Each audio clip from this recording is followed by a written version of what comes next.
দেখি তো বাবা মা কি করছে। মা তো দেখছি তেল মালিশ করছে আর কি বকর বকর করছে। দাঁড়াও গিয়ে শুনি কি হয়েছে, কি বলছো। বলিস না, তোর বাবাকে নিয়ে আর পারে না, সারা জীবন ভুল করে এসছে, এখন আমার পরে খ্যাক খ্যাক খ্যাক খ্যাক করছে। আর এই সবসময় এই হলো না, ওই হলো না, সেই করলো না।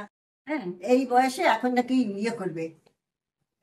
এই যে যা যত অন্যায় করেছে তাদের সে অন্যায় ইয়ে নেবে। কে কত অন্যায় করেছে, কেন করেছে, তার বদলা নেবে এখন। ও এই বুড়ো বয়সে, আর 85 বছর বয়সে। হ্যাঁ, বলে এখন এতে, আর আমি কিছু বলতে গেলে বলবো কিছু কথা বলদা, কিছু জানে না, সারা জীবন ওই একটা বালির বস্তার মতন রয়ে গেলে।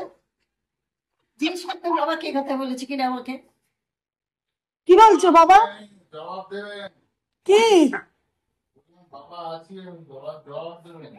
ও বিপু বলছে বলো বলো, বিপু সাথে আছে।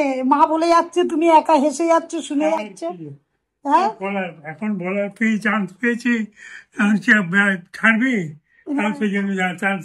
ও এদিকে সেবা করছে আর ওদিকে বলছে যাতে তুমি কিছু বলতে না পারো। ওদিকে পায়ের ওষুধ তেল মালিশ হচ্ছে আর তার সঙ্গে ঝগড়া যা দরকার। হ্যাঁ কেউ দেখলে বলবে যে আমি এরকম কথা বলতে পারি। হ্যাঁ এরকম সেবা হয়। সেই সেই